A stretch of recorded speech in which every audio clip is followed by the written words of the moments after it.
আসসালামু আলাইকুম। কেমন আছেন সবাই? আশা করি সবাই ভালো আছেন। আমিও ভালো আছি। আজকে আমরা দেখব যে Adobe Illustrator দিয়ে কিভাবে আমাদের একটা বুক ডিজাইন করতে হয়, সেটা দেখব। সো কথা না বাড়িয়ে ডাইরেক্ট কাজে যাব। তার আগে একটা কথা বলে নেই, সেটা হলো যে আমার চ্যানেল যদি নতুন হয়ে থাকেন তাহলে অবশ্যই কিন্তু সাবস্ক্রাইব করবেন এবং বেল আইকনে ক্লিক দিয়ে রাখবেন যাতে করে নতুন ভিডিও আপলোড করার সাথে সাথেই আপনার কাছে পৌঁছে যায়। আমরা থেকে একটা বুক আর্ট ডিজাইন একটা করে রাখছি। এইরকম আর্ট ডিজাইন কিভাবে করতে হয় সেটাই দেখব। আমরা এই যেটা ডিজাইন করছি সেটা আমরা এখান থেকে সম্পূর্ণভাবে ডিলিট করে দিচ্ছি। ডিলিট করে দিলাম। দেওয়ার পরে আমরা পুনরায় একদম শুরু থেকে শিখব।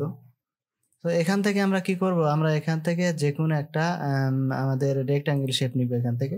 আমরা কিন্তু যেকোনো ডিজাইন করার জন্য আমাদের শেপগুলো কিন্তু অত্যন্ত গুরুত্বপূর্ণ। কারণ ডিজাইনে করার জন্য আমাদের শেপগুলো খুবই প্রয়োজন হয়। তাই আমরা এখান থেকে একটা শেপ নিব। আমাদের যে রেক্ট্যাঙ্গেল শেপ আছে সেটা নিলাম। আমরা যেকোনো মাপে আমরা এরকমভাবে একটা শেপ কিন্তু নিয়ে নিলাম।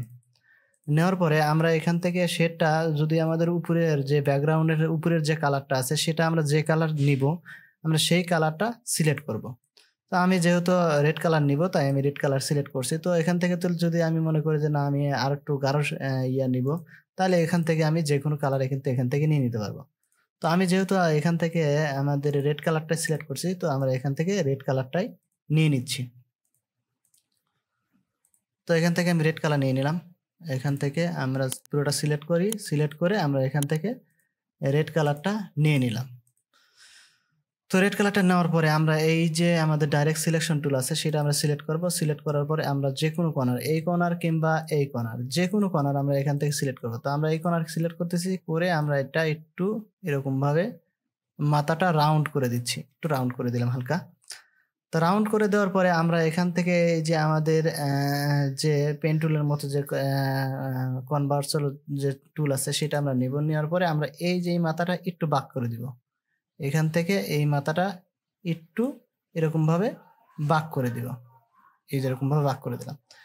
দেওয়ার পরে আমরা এই মাথাটা বাঁক করলাম এই কারণে, কারণ বইয়ের এক মাথাটা এরকম থাকে। আমরা যদি দেখি যে আমাদের বইয়ের এক মাথাটা এরকম থাকে, এই জন্য আমরা মূলত এটা বইয়ের মতো করে এটা করে নিলাম। তো এইটা আমরা কি করব? এখানে এই মাথা এবং এই মাথা এই দুইটা আমরা আলাদা করে দিব। আলাদা করার জন্য আমাদের সিজার টুল আছে। সিজার টুল দিয়ে আমাদের এখানে এবং এইখানে যদি আমরা ক্লিক করি তাহলে এটা কিন্তু আলাদা হয়ে যাবে। তো আলাদা হয়ে গেল। হওয়ার পর আমরা এখান থেকে একটা লাইন টুল নেব। এখান থেকে এইরকম ভাবে আমরা এখান থেকে একটা টান দিয়ে এরকম একটা লাইন টুল নিব।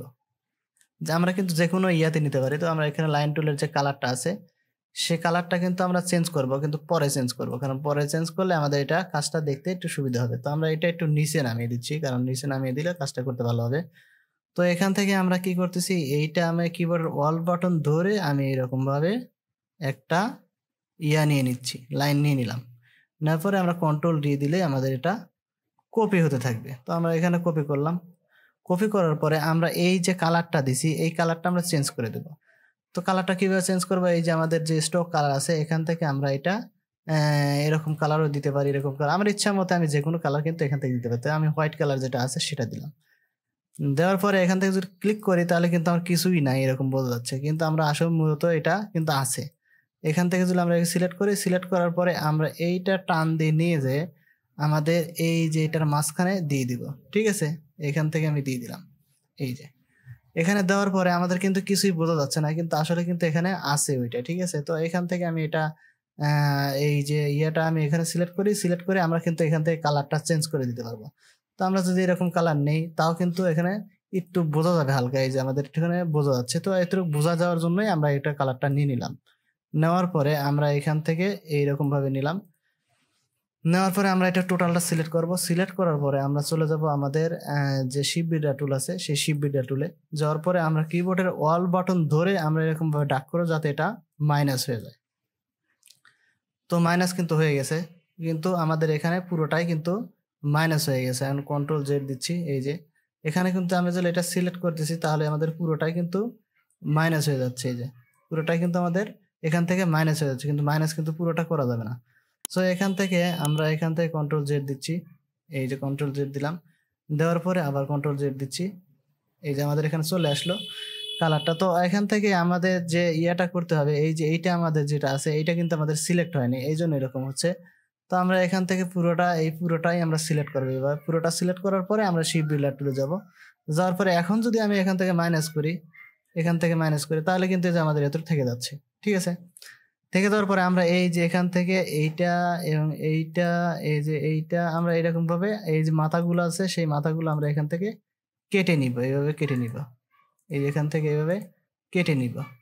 তো আমাদের এই যে এটা রেড কালার আছে, আমাদের যদি যেটা আমাদের কালারটা রেড আছে সেটা আমরা রেখে পুনরায় যেগুলো আছে সবগুলো আমরা এখান থেকে কেটে দিব। ঠিক আছে, এখান থেকে এই যে আমাদের এখানে কিন্তু রয়ে গেছে, এই যে এখানে একটা রয়েছে, এই যে এখানে একটা রয়েছে, এটা কিন্তু কেটে দিব। তো কেটে দেওয়ার জন্য আমরা কি করবো, এই যে এখান থেকে আমাদের আবার পুনরায় সিলেক্ট করব, সিলেক্ট করে আমাদের শিপ বিল্ডার টুলে যাব। যাওয়ার পরে এই যে এখান থেকে এটা ছিল, আর এখান থেকে আমার মনে হয় এটাও ছিল, এটাও ছিল, এই যেটা। তো এখান থেকে যদি আমি দেখি এখন আমাদের এখানে, ঠিক আছে, এখানে আমাদের যে রেড কালারটা নিয়েছিলাম সেটা কিন্তু নাই। তো এরকম ভাবে কাটা যাবে না, আমাদের এখানে কাটতে হবে হলো আমাদের শুধু রেড কালারটা রেখে অন্যগুলো আমাদের কেটে দিতে হবে। তো আমাদের এখানে কালারটা কিন্তু এখন চলে আসছে। ঠিক আছে, তো এই যে এখানে আমাদের একটা ইয়ে আছে দেখা যাচ্ছে এই যেখানে। তো আমরা আবার পুরোটাই সিলেক্ট করব, সিলেক্ট করার পরে আমরা এখান থেকে শিপ বিল্ডার টুল আছে, শিপ বিল্ডার টুলে যে আমাদের এখানে কিবোর্ডের অল বাটন ধরার সাথে সাথে যেখানে একটা কালার চলে আসছে, এখানে একটা কালার চলে আসছে। এখন কিন্তু যদি আমরা দেখি এইটা কিন্তু আমাদের আর নাই, আমাদের শুধু রেড কালার যেটা সেটা আছে। তো এখানে ক্লিক করে আমরা এটা গ্রুপ করে নিব, গ্রুপ করে নিলাম। গ্রুপ করে নেওয়ার পরে এইটা পুরোটা সিলেক্ট করব, সিলেক্ট করার পর আমরা চলে যাব যে আমাদের 3D থেকে আমাদের যে এক্সটেড অ্যান্ড ব্লাব যেটা আছে এইটা আমরা এখানে ক্লিক করে দিব। ক্লিক করে দেওয়ার পরে এরকম চলে আসলো। আসার পরে আমরা যদি এটা একটু বাড়িয়ে দিই এরকম ভাবে, এই যে এরকম ভাবে যদি একটু বাড়িয়ে দিই তাহলে কিন্তু আমাদের এটা বুক ডিজাইন হয়ে যাবে। এই যে আমাদের এখান থেকে এটা কিন্তু আমাদের বুক ডিজাইন হয়ে গেছে, এই যে। তো মূলত এরকম ভাবে আমাদের যে বইয়ের ডিজাইনগুলো আছে সেটা মূলত এরকম ভাবে ক্রিয়েট করে। সো যদি আমার ভিডিওটা ভালো লাগে তাহলে অবশ্যই কিন্তু লাইক, কমেন্ট, শেয়ার করবেন যাতে করে নতুন ওগুলো শিখতে পারে। সো আজকে ভিডিও এই পর্যন্তই, দেখা হবে নতুন ভিডিওতে। সে পর্যন্ত ভালো থাকবেন, সুস্থ থাকবেন। আর যদি চ্যানেলটা ভালো লাগে তাহলে অবশ্যই সাবস্ক্রাইব করে দিবেন। আজকে বিদায় নিচ্ছি, আল্লাহ হাফেজ।